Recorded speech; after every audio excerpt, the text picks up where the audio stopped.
Hello! Today, Anime Recap Guy has brought you another manhwa. This time, it is all about a demon academy teaching demonic arts, scouting missions, a second chance at life, and even some more second chances at a second chance. The tale begins when squad leader of the flying assassins, Seol Hui, is sent on a reconnaissance mission like any other. He joined the demon academy to practice the demonic arts, but instead has spent a long time on search parties and missions. And this time around, because of a lack of strength, Seol Hui loses the duel and is on the brink of death. Even as he desperately thinks of how he absolutely doesn't want to die, he thinks he hallucinates a status window in front of him. This offers him a chance to go back to the point before his meeting with the Lord of the Supreme Court, the Mantis, Sima Gue. This is the same person who ordered Seol Hui to only look around and survey the target area and not do anything else. When he wakes up, he is startled to find himself in the training facility of the academy. Outside, things continue to be strange when he encounters the captain of the Black Moon Squad, Juk Myung, and his subordinate, Chik San. Just an information for you to remember, the Black Moon Squad is a direct unit of the Supreme Court. Seol Hui gets the distinct feeling of deja vu because he already knew exactly what was going to. Juk Myung was going to let Seol Hui know that the leader of the Supreme Court wanted to meet him. What was different in the entire scenario was just a tiny life status addition over the heads of the two as they went on their way. So, is Seol Hui in a game, or are we?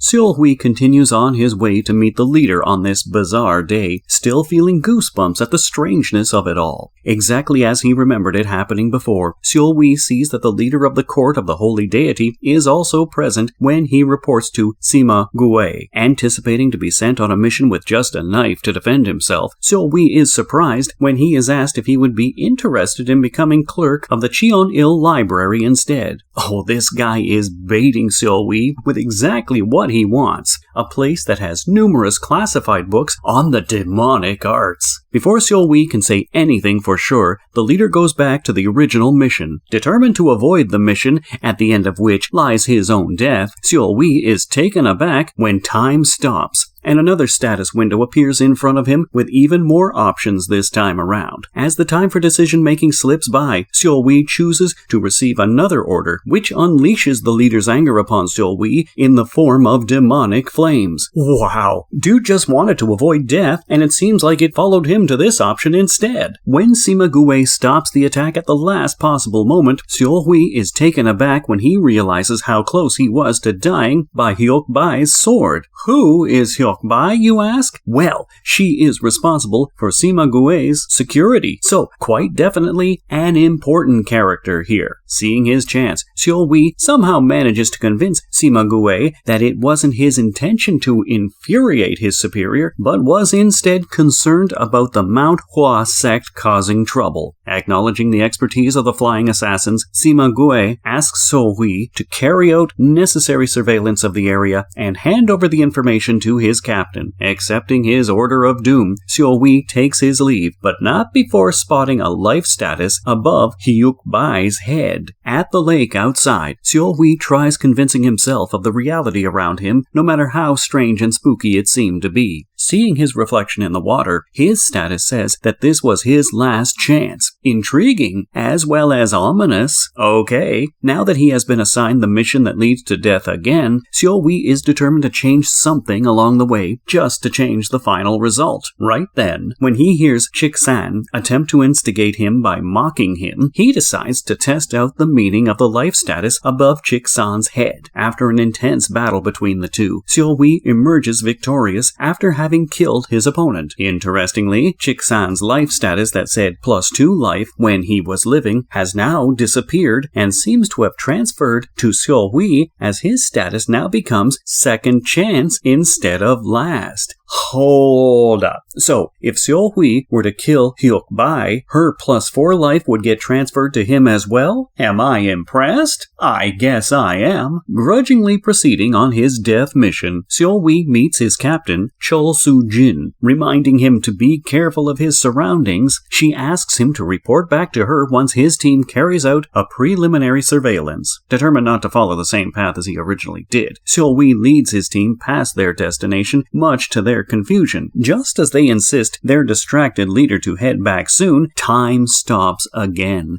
and Seol-wi is faced with yet another decision to make. With a possible enemy approaching, he has to choose whether to fight them or to make a run for it. Shocked that he has to decide his next steps when he can't even feel the presence of the apparent enemy, he ends up choosing to negotiate with the enemy to solve the matter and demands that they reveal themselves. To the surprise of his team and Seol-wi himself, the elder of the Manhwa sect, Gu Young-mayong, appears amidst them. While Seol-wi is flabbergasted about being found out this easily, an angry Young-mayong declares that he will kill all of them because they have trespassed into his patrol area. How is Seol-wi to avoid his death if it keeps following him in some way or another? Despite having issued an order to retreat, relatively slow reflexes cause Seol-wi and his team to be brutally attacked by Young-myung. Stumped as to how Young-myung knew about their location, unless he had prior information, Seol-wi continues to ask the same question over and over again. With Young-myung looming over him, Seol-wi desperately wishes to come out of this mess alive and unscathed when he is yet again provided with more options exactly like the very first time.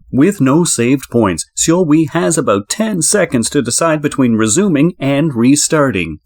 Here is where a technicality complicates things. Since Young-myung is obviously stronger than Seol-wi, there is no way that a martial combat between these two will end with Seol-wi being victorious. And since no negotiations look like they will work either, Seol-wi's only plausible option is to restart. Back to the training facility we go. Back on his last life, Seol-wi also realizes that he can no longer gain any more life chances from Chik-san, since he has done that once before. More determined than ever before to somehow gain the necessary strength for this mission, Seol-wi heads to his meeting with Sima-gue again. When time stops this time around and provides Seol-hui with the same options as before during his meeting with Sima-gue, Seol-hui decides to cut off his right arm. Considering the other options lead to his death, maybe this one will be better, will it? After hearing Seol-hui's pleas to justify this decision, Sima-gue tosses him a knife, bracing himself for the pain. Seol-hui prepares to cut his arm off. This time, Sima-gue gets Hyuk-bai to block Seol-hui at the last moment. Satisfied with Seol-hui's loyalty and dedication, he proclaims him the leader of the Cheon-il Library, like Seol-hui initially hoped for. Ironic that the option that came across as the worst turned out to be the only one where Seol-hui can live. At the library, Seol-hui is shown around by the secretary, Du Hong. While the secretary was impressed with Seol-hui's 12th rank among 1,000 students at the Demon Academy, he isn't much impressed with a distracted Seol-hui following him around. Don't mind him. He is just thinking about a way to gain an extra life by killing you, Mr. Secretary. Already a bit incapacitated by his arm that thankfully remained attached to him but now has refused to make any movements, Seol-hui imagines attacking the secretary to gain another life. Concluding that it won't be an easy task, he decides against taking any action.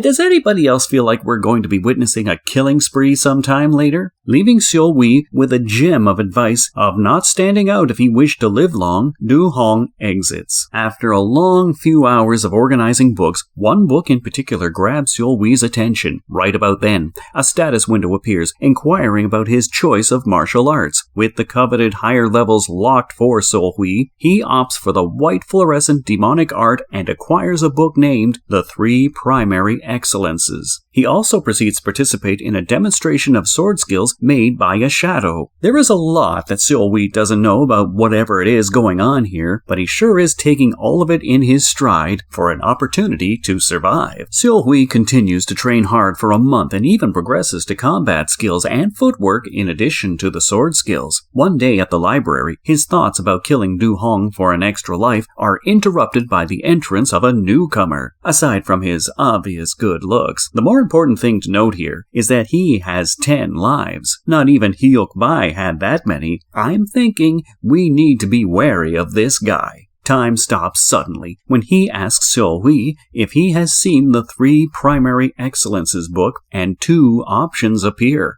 So now, Seol-hui can either lie about the book or he can admit having mastered the arts. Scared about confessing the truth to someone with 10 lives, Seol-hui chooses to lie and says that he hasn't ever even seen the book, but offers to look for it along with the guy, initially accepting his help and even announcing that he doesn't really remember where he left the book. The guy's face suddenly loses all traces of kindness when he says that he finally remembers. Seol-wee legit has it in his hands right at this moment. He had to get caught.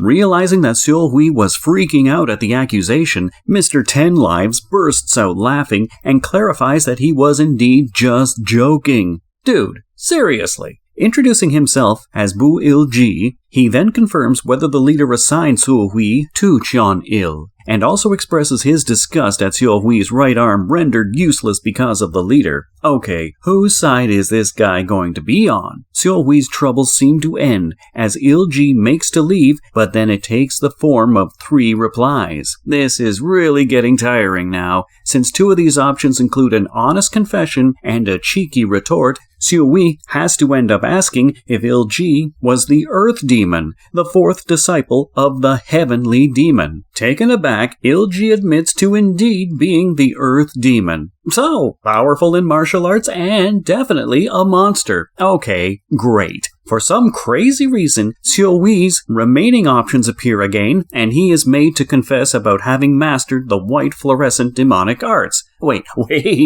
things aren't done even now, as Il-ji turns around and unsheaths his sword to attack Seol-wee for having deceived him. The last remaining option comes to life. Commenting on how they aren't much different was never going to be a good option to choose, and right now, it seems like the absolute worst. The system seems glitched though, as instead of a 10-second countdown, there now seems to be a 500-second countdown, testing the patience of everyone here. Recognizing that he is being given time to find a way out of this mess, Seol-wee begins to think of the purpose of each question to be posed to the Earth Demon. Considering that Il-ji being pushed to the sidelines in a power struggle with the leader could definitely be the reason Il-ji is looking to strengthen himself to exact revenge, Seol-wee realizes that he could be tempted with a weakness of the leader, Sima-gue. Ensuring that he gets a reward of equal worth in return, Seol-wee reveals that Gu-young-myeong is the weakness that can be used to manipulate Sima-gue. For Il-ji to completely trust Seol-wee, though, he demands that Seol-wee kill their enemy, the captain of the Black Moon Squad, Juk-myeong. Having given it a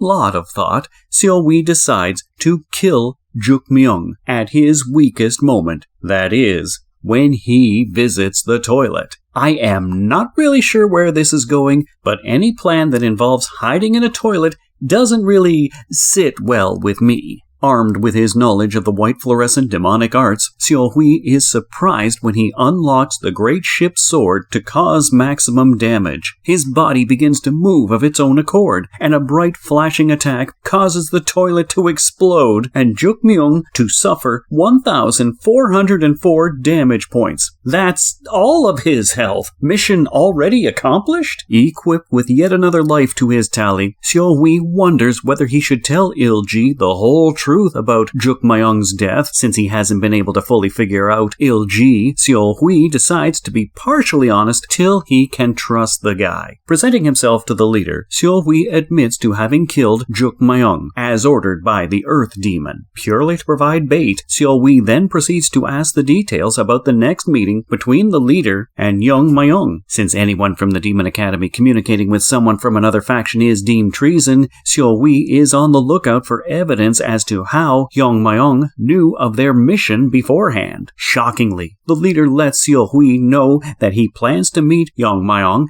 at Yellow Mountain at the beginning of next month. Just then, a status window announces that Seol-wee has gained access to the secret map of the leader. More information reveals that the map is actually a book that has been recording the places visited by the leader. It seems that not only was the last meeting with Young-myeong also recorded at the Yellow Mountain, but this secret meeting has been regularly happening every 3 months. While Seol-wee struggles with the remaining information of the toolbox of the secret map, the leader spells out his doubts about how the Earth Demon could trust Seol-wee enough in such less time that not only did did he order the death of Jukmyeong, but also taught Seol-hui the demonic arts and sent him to extract information from him as well. When Seol-hui's feeble affirmation fails to convince the leader, he delivers a mighty punch to Seol-hui. He is the leader for a reason, right? Cannot be underestimated to be a fool, after all. And that will be it for now. Curious about more of the story? Don't forget to let me know in the comments. See you next time.